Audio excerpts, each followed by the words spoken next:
You have no choice but to do what's right in the eyes of the Most High, or else be cast to the lake of fire. Point blank.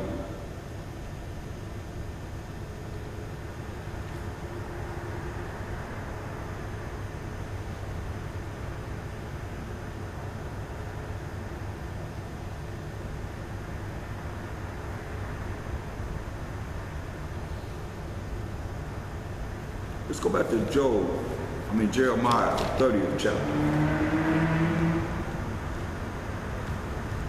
Jeremiah, 30th chapter.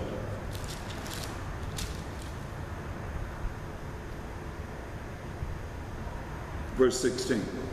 It says, therefore all they that devour thee shall be devoured. And all thine adversaries, that's our enemies, every one of them shall go into captivity. And they that spoil thee shall be a spoil. And all that prey upon thee will I give for a prey. So they hate you. Don't worry about this. Conclusion of the whole matter. They hate us. They are adversaries, they are enemies. They going into captivity. They that rob us over $1 trillion a year, they're going to be robbed. Look. What the Most High said. I love the word of the Most High, because he answers all things. He lets us know exactly what time it is. We just got to fall in line with what it is that he's giving us. Look. Obadiah 1. The vision of Obadiah, thus said the most high power of Abraham, Isaac, and Jacob concerning Edom. Verse 17. But upon Mount Zion shall be deliverance. Zion is another name for the children of Israel. We're going to be delivered or saved. And there shall be holiness. We're going to be righteous. And the house of Jacob, the family of Jacob, the 12 tribes of Israel, 1/3 of the 12 tribes, shall possess their possessions. We're going to possess their possessions. So whatever it is that you see, you're going to have. Just got to be patient. Listen to what he said. What did he say? Jeremiah 30 and 16. Therefore all they that devour thee shall be devoured, and all thine adversaries, every one of them shall go into captivity. And they that spoil thee shall be a spoil. And all that prey upon thee will I give for a prey. That's why I said we're going to own all their possessions. For I will restore health unto thee, and I will heal thee of thy wounds, said the Most High. Only he can heal us. Because they called thee an outcast, saying, this is Zion, whom no man seeketh after. This is the children of Israel, whom no man seeketh after. Thus said the Most High power, behold, I will bring again the captivity of Jacob's tents, and have mercy on his dwelling places. And the city shall be builded upon her own heap, and the palace shall remain after the manner thereof. And out of them shall proceed thanksgiving and the voice of them that make merry. And I will multiply them, and they shall not be few. I will also glorify them, and they shall not be small. Their children also shall be as aforetime, and their congregation shall be established before me. And I will punish all that oppress them. That's the judgment. He's going to punish all the people that have oppressed us. And their nobles shall be of themselves. The ones that we're going to have over us are going to be of the 12 tribes of Israel. And their governor shall proceed from the midst of them. And I will cause him to draw near, and he shall approach unto me. For who is this that engages his heart to approach unto me, said the Most High. And ye shall be my people, and I will be your power.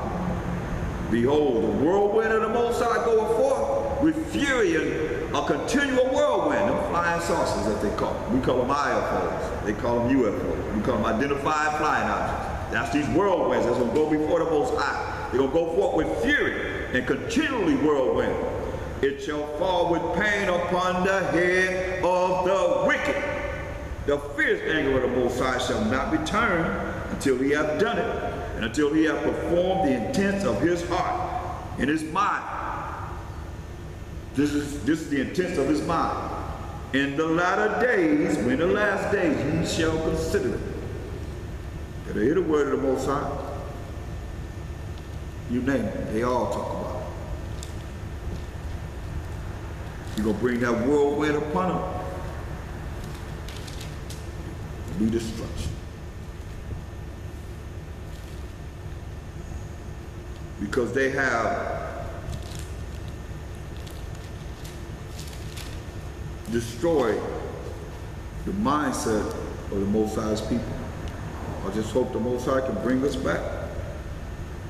Look, Jeremiah 17:4. And thou, even thyself, shall discontinue from thy inheritance that I gave thee. And I will cause thee to serve thine enemies in the land which thou knowest not. For ye have kindled a fire in mine anger, which shall burn forever. See?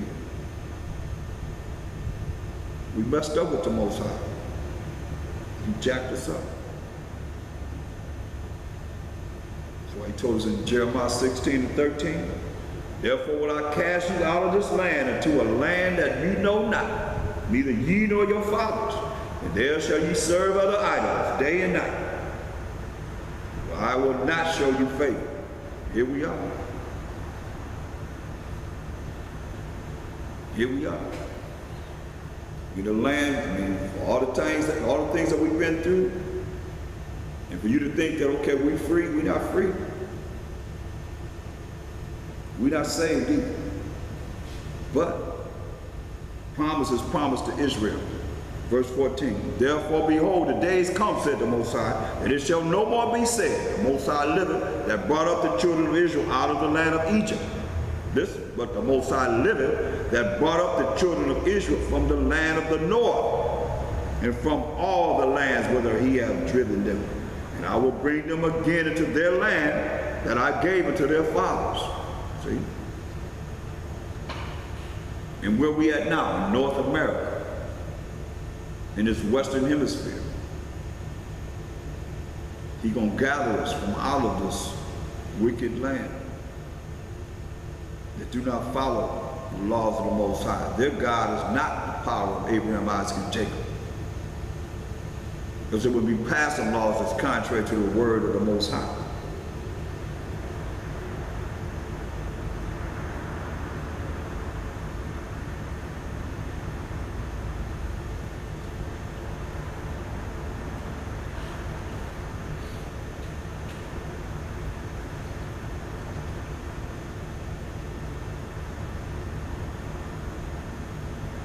Look at Ecclesiastes 27:3. For all you that go against the Most High's law, statutes, and commandments, and you have the ability to know what the law says, and you still do what's wrong, especially in high places.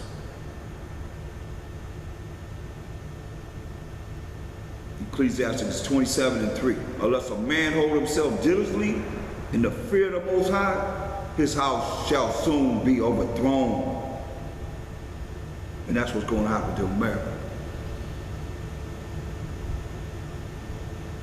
Because they don't hold themselves diligently in the fear of the Most High.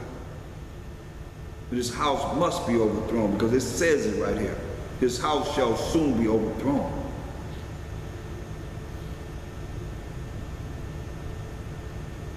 And when one sifteth with the seed, the refuse remaineth. So the filth of man is in his talk. See? The filth of man is in his talk, because they're going to speak what comes from their mind. They're going to act upon what comes from their mind as they speak it, and it brings it to action.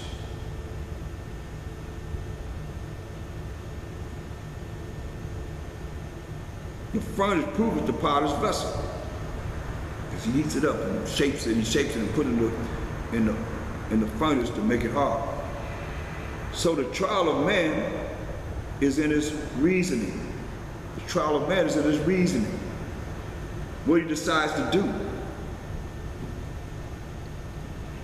in his reasoning, to bring forth either righteousness or wickedness.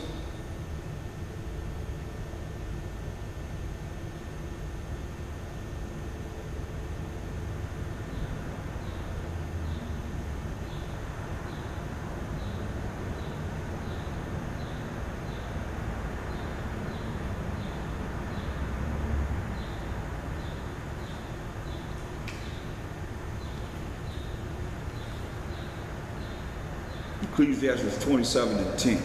As the lion lieth in wait for the prey, so sin for them that work iniquity. See? As a lion, a young lion is waiting to pounce on his prey, or her prey, because the female lion, she's the one that do the hunting. As the lion lieth in wait for the prey, so sin for them that work iniquity. That's why you see it happening more and more and more. More sins, more sins, more sins.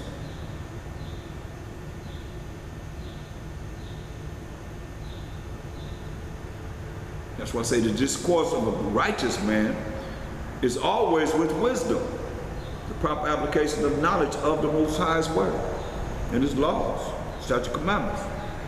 But a fool changes as the moon. A fool will be changing throughout different ways during the month as the moon's phases change. If thou be among the indiscreet, observe the time, but be continually among men of understanding.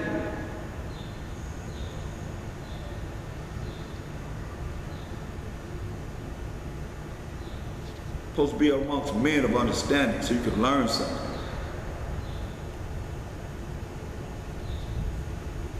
That was just about.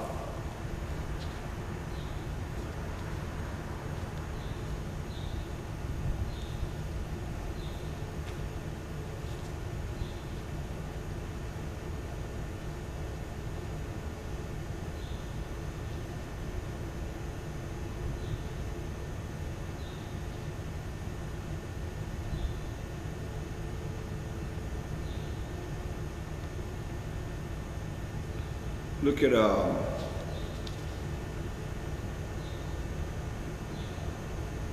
Ecclesiastes 32.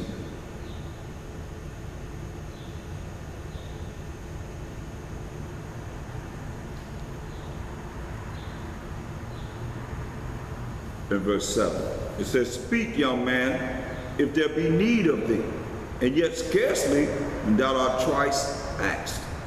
Let thy speech be short, comprehending much in few words.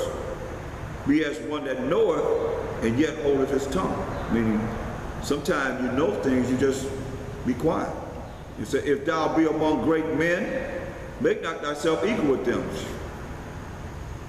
Now in this world, everybody's saying, "If thou be among great men, make not thyself equal with them. And when ancient men are in place, use not many words."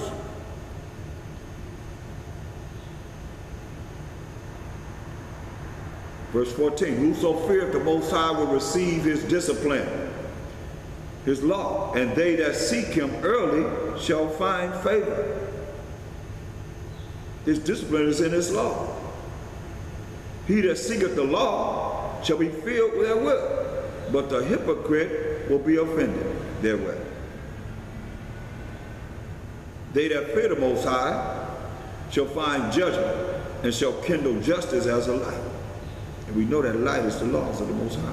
"A simple man will not be reproved, but findeth an excuse according to his will." Or a sinful woman will not be reproved. They're going to find an excuse according to their will.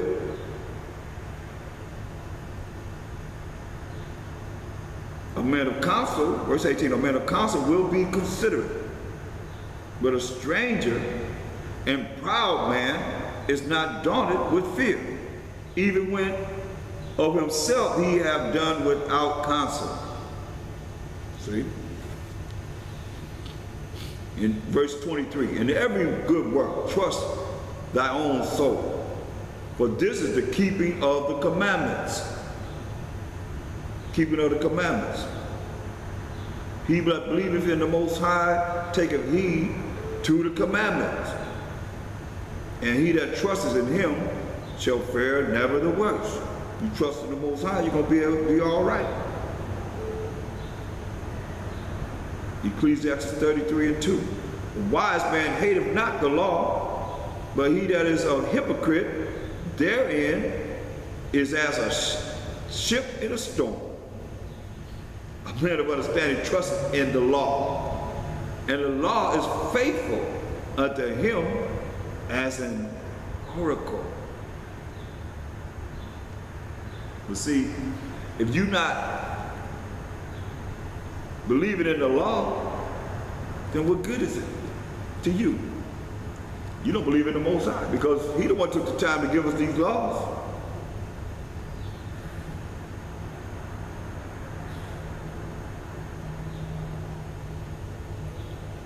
But the lust that you have within yourself will have you to believe in your own way. And you have something to say about that. Proverbs 3:5. Trust in the Most High with all thine heart. Excuse me. Trust in the Most High with all thine heart, and lean not unto thine own understanding. We got to trust in the Most High with all our mind, soul, and strength, and lean not unto our own understanding. It's very important. Daniel's the 12th chapter.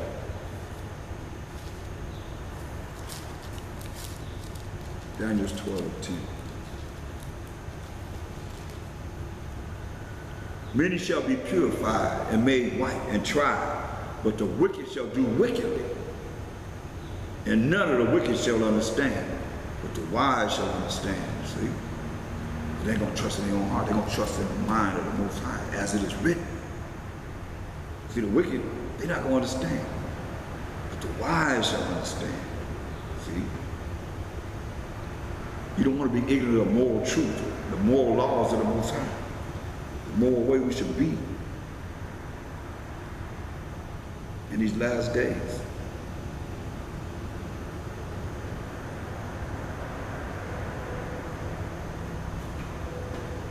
Daniel's 12:3. And they that be wise shall shine as the brightness of the firmament, and they that turn many to righteousness as the stars forever and ever. See, that's what it's all about. Reach one to teach one. Gonna shine as the stars in the sky, the sun and the moon and everything for brightness. Go to Matthew, the 15th chapter. Matthew 15.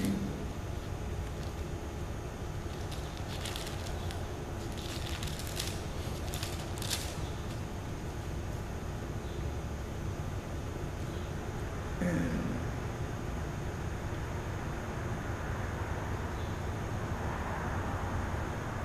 let's look at verse 10.